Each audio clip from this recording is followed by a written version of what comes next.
Boston Richey, the rapper, his ex-girlfriend. So they started dating when I think she was 17. And he was 18. Oh, no, he wasn't 18. He was like, I don't know how old this motherfucker is. Boston Richey. How old is this man? He's 29. Oh, my God. What the? What's his girl's name? Tatiana Chanel?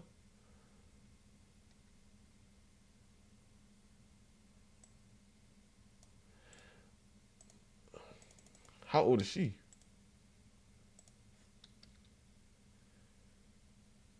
Just tell me her age. Oh my gosh. She's 20 now. But they started dating like 3 years ago when he was like 27. Or like 26. And she was like 17. Anyway, they broke up and he dropped a diss song on her.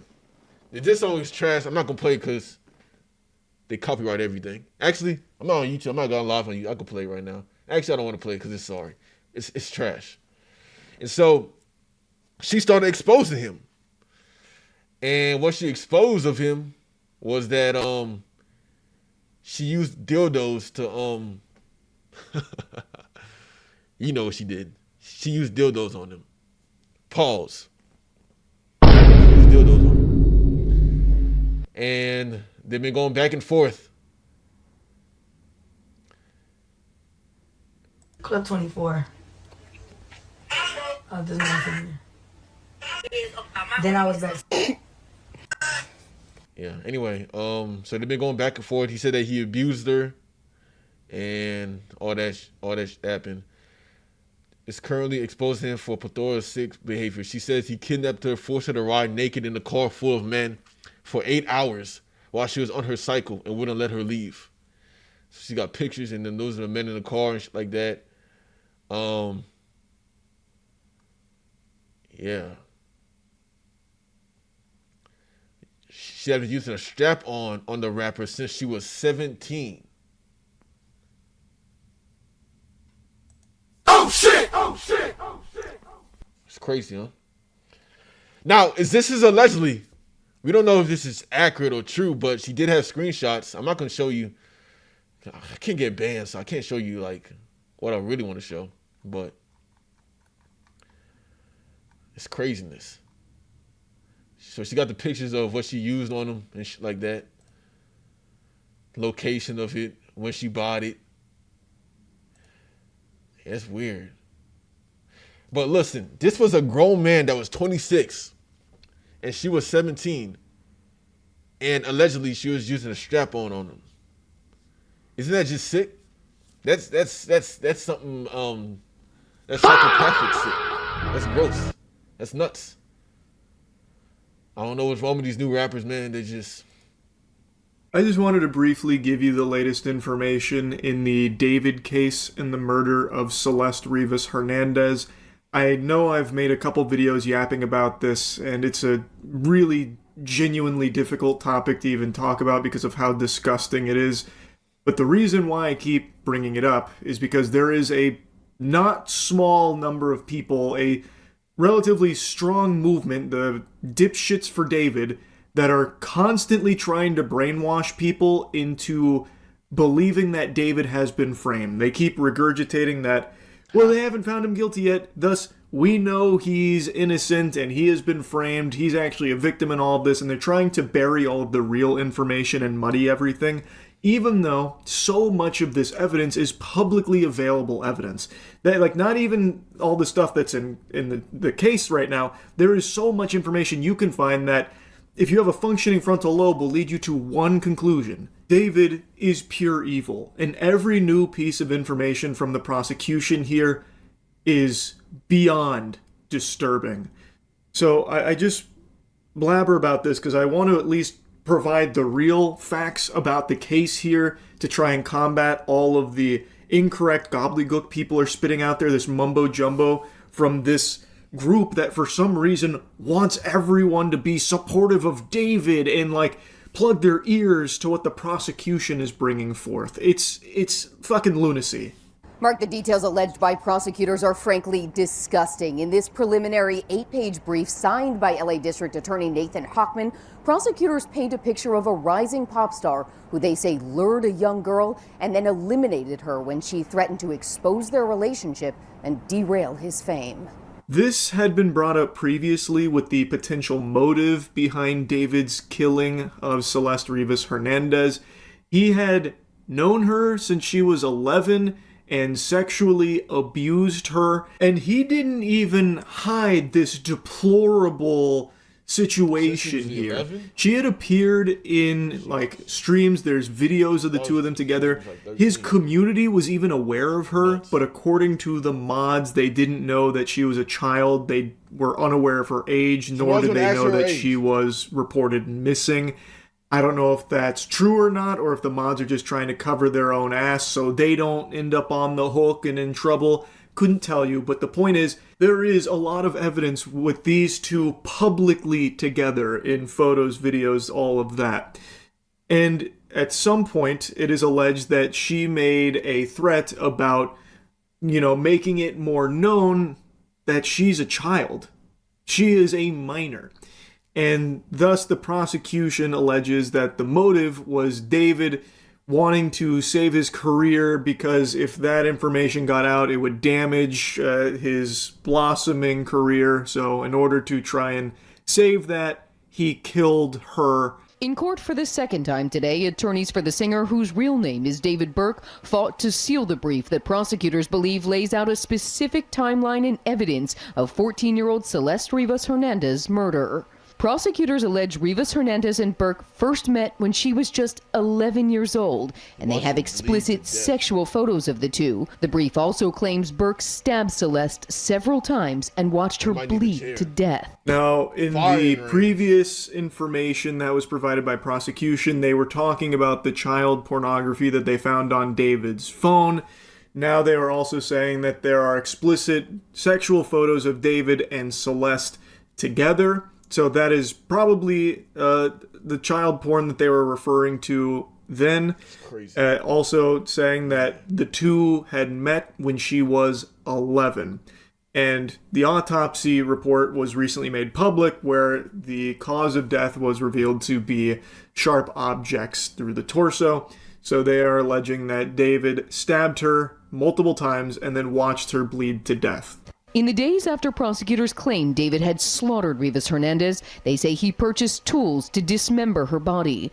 Prosecutors say Amazon delivered 2 chainsaws, a body bag, and blue inflatable swimming pool to David's home, all ordered under a fake name. Prosecutors say David cut off 2 of her fingers because one of them had a tattoo of his name on it. Prosecutors also allege they have text messages that discuss sex between the two, her pregnancy, and an abortion. Every new piece of information that comes out from this case here is just shockingly evil. Like, this guy is the fucking devil, man. Holy. It's unthinkable. Just actual unfathomable evil. So, there's allegations that she was pregnant and also had an abortion. And they also have evidence of text messages exchanged between David and Celeste about sex. There were some headlines floating around earlier, like yesterday, that apparently said that, this is from Celeste to David, that all they do is have sex and hang out, and she wants something more than that. That's so fucked up. This is a child that David is routinely sexually abusing.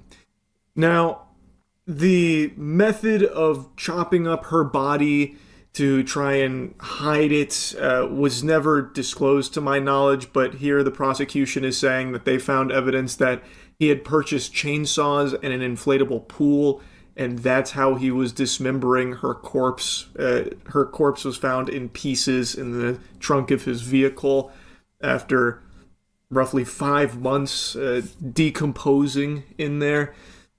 And another thing is, with this information about her pregnancy and abortion, it reminded me that when this story was first breaking and I was first covering it, there were a lot of like screenshots being shared around of things David had said to his community, and one of them did mention a child on the way. Now, I don't imagine Discord screenshots from David are going to be anything the prosecution is going to be using in court in any big capacity. I imagine they have far stronger evidence than that. But even still, the fact that stuff like this exists is extremely alarming, and it is publicly accessible information here. To my knowledge, those screenshots, like the one where he said he had a kid on the way with @deleted_user, haven't been debunked as some kind of hoax or photoshopped or a user that was impersonating him. I haven't seen anything to that effect, but community members seem to think that he was joking about that it was just a bit of a goof about the kid on the way.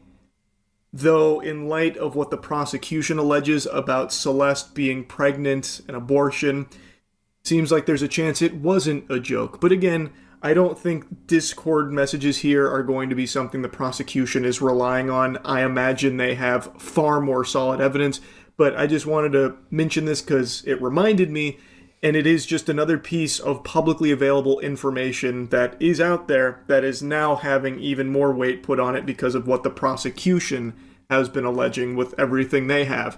And text messages where Celeste threatens to expose Burke and destroy his career. In July, months after prosecutors say he'd stabbed her to death, Burke placed her body in the inflatable pool he'd ordered to prevent her blood from spilling onto his garage floor and used a chainsaw to cut off her limbs. The medical examiner's report released just last week had noted those pieces of blue plastic in Rivas Hernandez's remains. Prosecutors now say those pieces of blue plastic were pieces of the inflatable pool that they say David had placed her body in. Burke has pleaded not guilty. He will stay locked up in jail until his next court date. An IQ of 85 to 115 is considered average in the U.S. In May. I don't think that's some kind of big coinky-dink there that the blue plastic that was noted in that report from the body happens to also potentially match the inflatable pool that they allege he had purchased in addition to those chainsaws. Like, I think if anyone's got their thinking caps on, and if you're actually bothering to pay attention to the case and actually look at the evidence, even the evidence that is publicly accessible, it should be an obvious conclusion here that David is not innocent.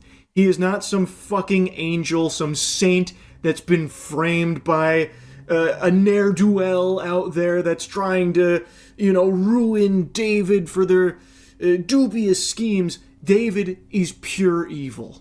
That's what I believe, and I think all of the evidence points to that fact as well. Former prosecutor turned criminal defense attorney R.J. Dreiling says David's defense team will seize on one detail. They note in their brief that David was sending text messages to Celeste after her death. They're going to use that to prove that, look, there's no way he knew that she was dead or responsible for it. He's still trying to communicate with her after her death. That's a pretty fucking weak argument, if you ask me. No.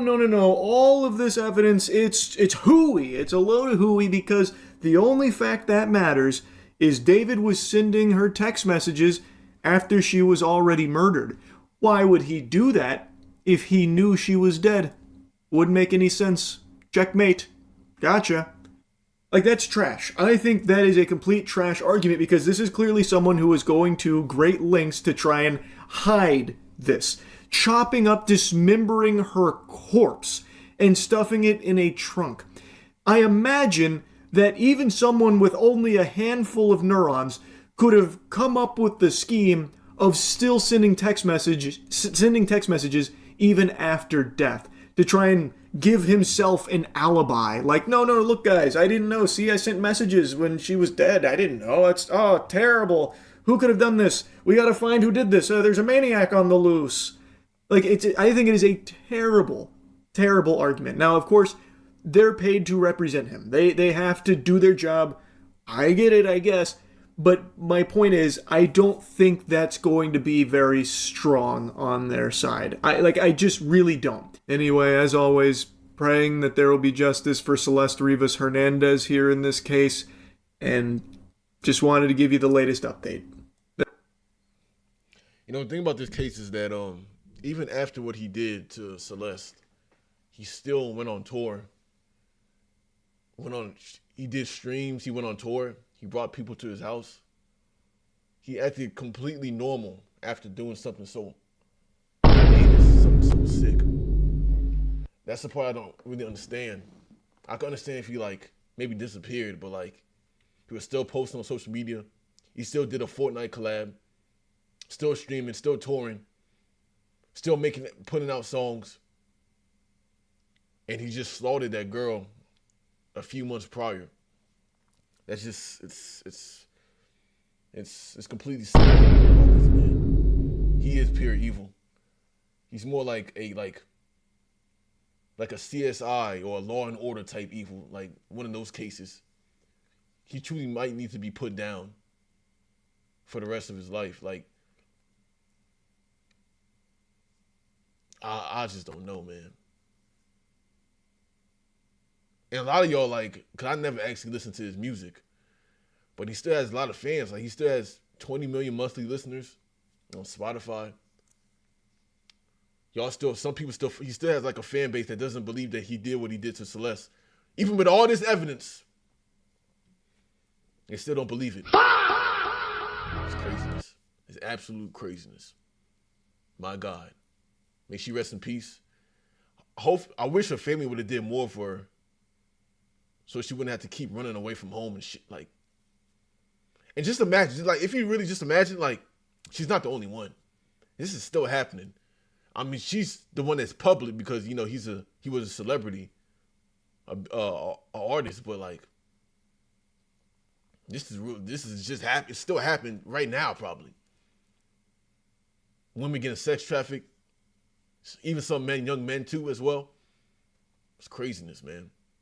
You just gotta find, like, I don't even know where to even start looking to help them. How do you help people like that before this happens again? I just feel sorry for her, man. My God. Rest in peace for real. My God. David, he definitely needs to be put down. Man. Her parents and every other adult that knew about the relationship needs to be charged with child endangerment. 40 terabytes. Everyone failed that girl. Yeah. 11 years old is literally a fifth grader. That's so disgusting. Yep. Imagine that was your daughter. Now, if that was my daughter, it would be like what's that movie with Liam Neeson? Taken? I would have to go film a Taken scene to go actually like go save her from a sick man like that. Parents, look at like, that's why I said I don't know if some parents should always give their children younger than 15 like a phone. And if you're gonna give them a phone, look through that thing every day. You gotta be looking through her phone every day. You gotta be looking at Snapchat. You gotta be looking at Instagram. Whatever she has, you gotta be looking at it. Or he has. Because you never know. This shit is still happening. That's all I gotta say about that, man.